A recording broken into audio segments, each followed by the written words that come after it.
সকলকে আমরা কথা বলে দিতে পারিনি, এই জন্য আমাদের সবার কাছে আমরা আন্তরিক জানাচ্ছি।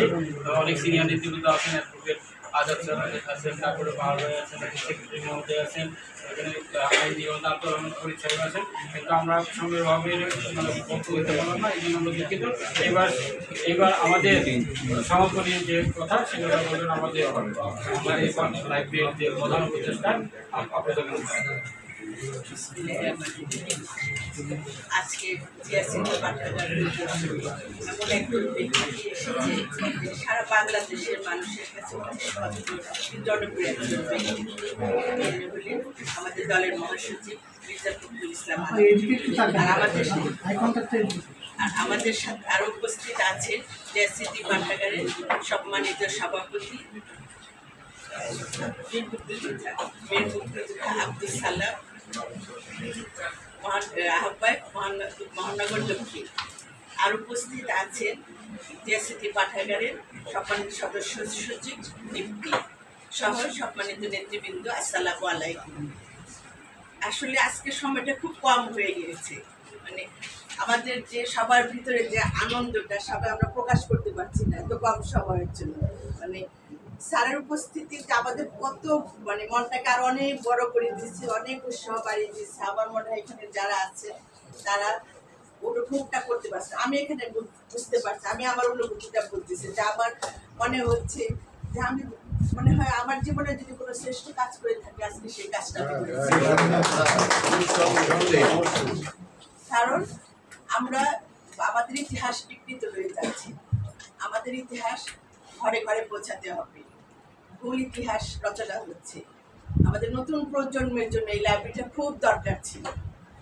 নতুন প্রজন্ম সত্যি ইতিহাসটা জানতে পারবে, ইতিহাস না জানলে আমরা নিজেদের তৈরি করতে পারবো। আমরা যে বাংলাদেশি হিসেবে পরিচয় দিই সে পরিচয়টা কিন্তু হারিয়ে যাবে। জন্য আমাদের সবাইকে আমাদের বাংলাদেশের ইতিহাস জানাতে হবে, কারণ এই ইতিহাস আর আমাদের রাষ্ট্রপতি জিয়াউর রহমান সাহেব কিন্তু সমসাময়িক এবং সমান্তরাল।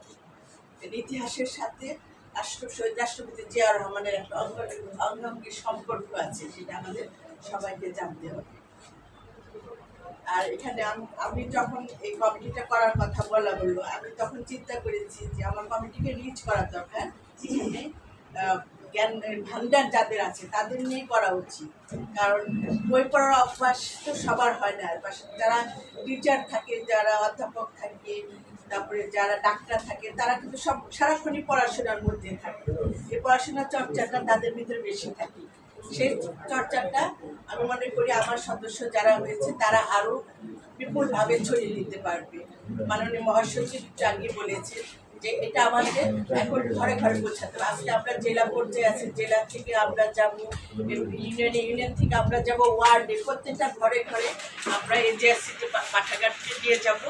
এই ব্যাপারে দলের সাথে যখন দল যে সিদ্ধান্ত দিবে আমি সেই সিদ্ধান্ত মতো কাজ করব এবং দলকে ভালোবাসি, দলকে ভালোবেসে আজকে এই জেএসসিটি পাঠাগার তৈরি করেছি। আর সব থেকে যে জিনিসটা আমাকে নাড়া দিয়েছে, আমি যখন এই জেএসসিটি পাঠাগার করতে যাই, আমি যখন বইগুলি পড়ি, মানে বইগুলি পড়ি, তখন আমার একটা আফসোস লাগে, আমার বয়সটা বেশি হলে ভালো ছিল, আমি না কারণ দেখতে পারতাম না। বই মানে পড়ার মধ্যে আমার মনে হয় মানুষ এরকম হতে পারে, মানুষ একটা মহান হতে পারে, পুরস্কার বাংলাদেশে আসবে না। আমার যদি আরো বয়স, ওনার প্লেসিংয়ে আজকে আমরা আগাতে পেরেছি এবং তার নেতৃত্ব নিয়ে জেএসসিটি পাঠাগার আরো সামনের দিকে এগিয়ে যাবে। ধন্যবাদ।